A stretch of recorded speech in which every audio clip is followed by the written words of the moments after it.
तो देखिए दोनों जो वो एम साइज का ही है। ये वाला देखिए कितना बड़ा है, और ये देखिए ये एक्चुअल है। जो ऊपर ब्लैक वाला ये एक्चुअल एम साइज है, और ये वाला आई थिंक ये लार्ज चड्डी पे इसने एम का प्रिंट करके उमरवा को चिपका दिया है, समझे। तो दिस इज द डिफरेंस। और देखिए यहाँ पे मैंने कुछ चिटिंग विटिंग नहीं किया है, एकदम इक्वली नाप रहा हूँ मैं। सी वही मैं हम नया जब पहने बोले बहुत लूज हो रहा है साला, हमको लगा हो सकता है ब्रांड वाइज साइज भी डिफर करता है, लेकिन यहाँ तो छुट्टियाँ कट गया आज।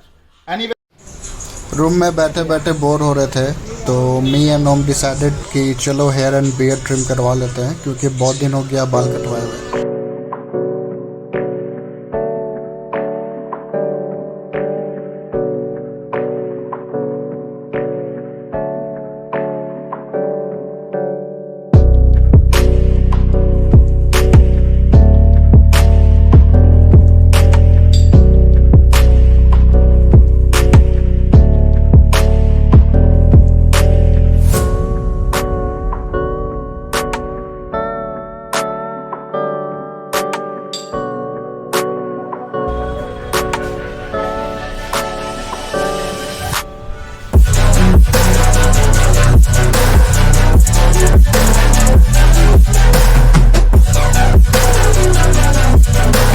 प्लानिंग है आज कुछ एक्साइटिंग करने का। एक्साइटिंग इन द सेंस कि दांत में एक इशू है, वो इशू को सॉल्व करना है। लाइक बचपन में वो होता है ना, दांत में टिंगना करने का आदत था, तो वो टिंगना क्या है कि दांत के बीच में टूट के फंस गया था, जिसकी वजह से मेरा जो दांत एक सड़ गया है।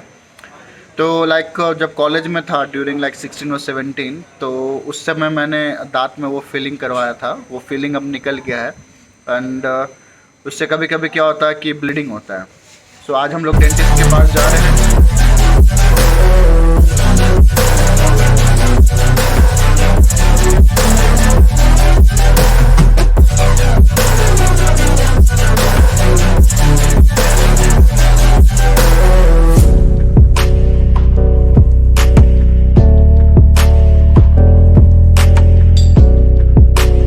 एक्चुअली कल मैं when I was travelling back to my room from office, I was scrolling down the Instagram. Over there, I find there's a dentist called Sabka Dentist.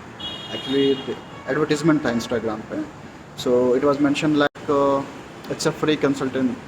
Like they will consult you on the free of cost. मतलब आप आ सकते हैं यहाँ पे सबका dentist, और यहाँ पे आप फ्री ऑफ कॉस्ट में कंसल्ट कर सकते हैं। उसके बाद आपको वो गाइड करेगी कि एक्चुअली आपके दांत में क्या प्रॉब्लम है, मतलब ओरल कंडीशन आपके ओरल हेल्थ आपका कैसा है, एंड उस बेसिस पे फिर वो आपको गाइड करेगी। अगर आप फिर कंटिन्यू करते हैं दैन दे माइट चार्ज और नॉट चार्ज। अभी तो मैं आया हूँ, तो मैंने वहाँ पे अपना डिटेल्स फिल किया था। मुझे आज मॉर्निंग में कॉल आया फॉर दी अपॉइंटमेंट, तो मैंने अपॉइंटमेंट बुक किया, लाइक मैंने अपॉइंटमेंट कंफर्म किया, एंड देन मैं आया हुआ हूँ यहाँ पे सबका डेंटिस्ट। और अब तक का जो रिव्यू बहुत अच्छा है। It's a very calm and neat and clean hygiene place, and it's true that वो फ्री में ही कंसल्ट करेंगे, आपका ओरल हेल्थ चेक करेंगे। उसके बाद क्या होगा, I will give you the update, but so for now whatever I got in the ad it is true. सो बने रहिएगा, मैं आपको डिटेल्स में फिर इसकी जानकारी बताऊंगा। हम लोग अल्दाज आए हैं लंच करने के लिए, सबका डेंटल से निकल करके, तो बने रहिएगा, आगे का अपडेट देते हैं आपको। So this is the bill of सबका डेंटिस्ट। मेरा तो ट्रीटमेंट करवाया उसने, मतलब ट्रीटमेंट नहीं एक्चुअली, उसने मेरा ओरल हेल्थ चेक किया। चेक करने के बाद she came into to conclusion, either I have to go with the root canal and या अलोंग विद दैट, अगर मैं चाहता हूँ अपने जॉ को आगे लाना, क्योंकि मेरा जॉ पीछे की तरफ है, तो उसके लिए फिर अलाइनर यूज़ करना होगा, जो दैट विल मेटल अलाइनर्स, जो कॉस्ट करेगा मुझे अराउंड 40,000 रुपीज़। तो मेरा एक्चुअली 50-55 के आसपास का खर्चा है।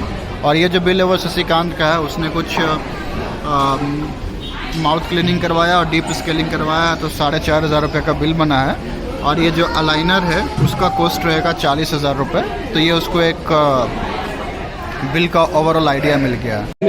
सबका dentist is not a bad, ठीक है चलेगा, लेकिन only problem which I found in सबका डेंटिस्ट, वहाँ पे आप जाएंगे तो आपको सब कुछ, मतलब सब कुछ फ्री में नहीं रहेगा। जो आप डॉक्टर कंसल्ट करते हैं तो कंसल्ट फी आपको वो फ्री रहेगा। वो आपका ओरल हेल्थ चेक करेगी, ओरल हेल्थ चेक करने के बाद आपको वो सजेस्ट करेगी कि आपको क्या चाहिए अपने ओरल हेल्थ को इम्प्रूव करने के लिए। जैसे कि मेरा ये टीथ का इशू था, तो शी टोल्ड मी कि मुझे रूट कनाल करवाना चाहिए और अलाइनर यूज़ करना चाहिए।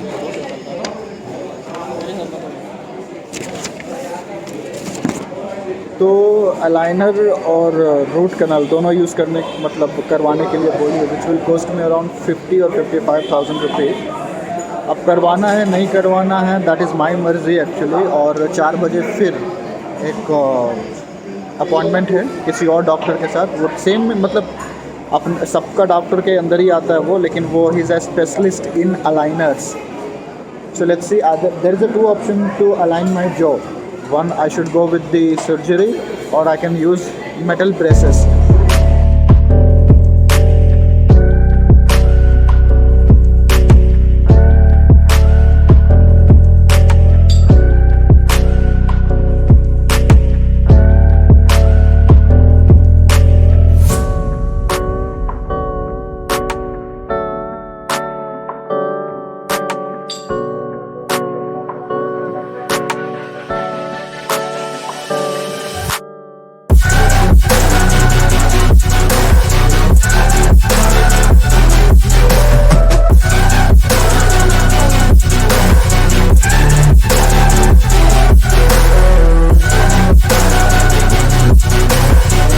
पार्क है, कावेरी पार्क, सॉरी कवारी पार्क के अंदर में ये एनरोलमेंट सेंटर है, जहाँ पे आप आधार कार्ड आकर के अपना अपडेट करा सकते हैं, चाहे वो नंबर हो, फ़ोटो हो, फिंगरप्रिंट हो, एड्रेस हो, और किसके लिए क्या सपोर्टिंग डॉक्यूमेंट्स है, वर्किंग आवर्स क्या है, कौन से दिन ऑफ है, वो मैं आपको नेक्स्ट बताता हूँ।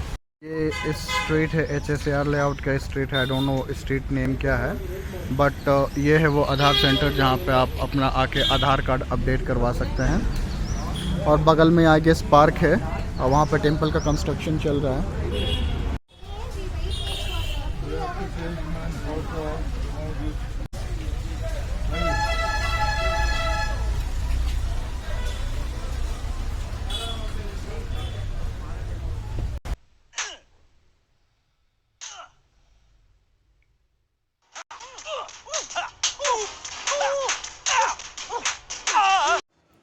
What a rough day I had today after like so many exciting thing and shocking news.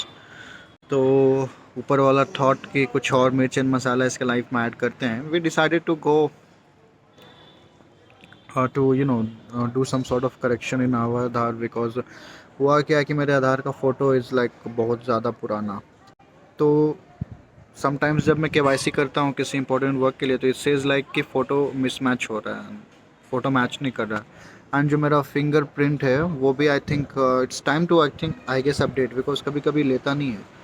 सो इसीलिए हमने सोचा कि वी शुड गो एंड जाके अपडेट कर लेते हैं। अपडेट करने के लिए क्या है, तो there is a place called one Bangalore, या वन बैंगलोर करके एक छोटा छोटा सा एक ब्रांचेस ओपन है every part of the Bangalore, जहाँ पे आप जा कर के not only Aadhaar card, voter ID card also आप अपडेट कर सकते हैं। इससे पहले जो मैं प्रीवियस मतलब इससे पहले वाला जो वीडियो था एग्जैक्टली जिसमें मैं सारा आपको जानकारी बताया कि उसमें क्या क्या आप अपडेट कर सकते हैं, टाइमिंग वगैरह क्या है। तो गया, जाने के बाद वहाँ पे एक खड़ूस बूढ़ा था एक्चुअली, वीडियो में आपने देखा ही होगा। तो जाने के बाद बोला कि अपडेट करवाना है, ही सेड हो जाएगा, 15 मिनट्स का टाइम लगेगा, बैठ गया जा कर के। देन फिर थोड़ा सा डाउट हुआ, I went to him and asked like क्या लाइन में भी लगना होगा, बोला नॉट इम्पोर्टेंट बैठो। फिर कुछ देर के बाद मैंने फिर गया, यू श्योर कि लाइन में नहीं लग रहा है, क्योंकि वहाँ पे जो पब्लिक थे, जो लोकल थे, वो लाइन में लग रहे थे। फिर गया, बोला लाइन में लगना, बोला नो। मैं बोला कोई फॉर्म वॉर्म भरना, नहीं। और जब फाइनली अपना टर्न आया, then we came to know like token लेना है, टोकन लेने के बाद लाइन लगना है, और दिन में सिर्फ 45 टोकन ही मिलता है, और फर्स्ट कम फर्स्ट सर्व। अगर आप टोकन ले लिए हैं, टोकन नंबर आपका 1 है, और आपसे ऑलरेडी 10 लोग लाइन में लगे हुए हैं जिनका टोकन नंबर 4, 5 या 10, 12, फिर भी आप पीछे ही रहेंगे। तो ऐसा कुछ सीन है। मेरा दिमाग हुआ ख़राब, जा कर के बोला, क्योंकि 2 घंटा ऑलरेडी हो चुके थे, 15 मिनट करके। बातों में थोड़ा बात आगे बढ़ गया, उसके बाद का रहना दो, क्या बोलना। तो फिर मूड हुआ ख़राब, and then I came back. तो कहना ये चाहते हैं कि चाहे हम झूठ में अपने स्टेट को गाली देते हैं, चाहे वो बिहार हो, झारखंड हो, या बैंगलोर जैसा हाई फाई सिटी हो, सरकारी कर्मचारी एसहोल कल भी थे, एसहोल आज भी है और एसहोल हमेशा रहेंगे, क्योंकि हमारा सरकार ही, तो क्या करें। एनीवेज गुस्सा तो बहुत आ रहा क्योंकि टाइम वेस्ट हो गया, कुछ हुआ भी नहीं, प्लस जो सीन क्रिएट हुआ वहाँ पे, I hate kind of thing, but anyways thank you for watching guys, bye bye, take care.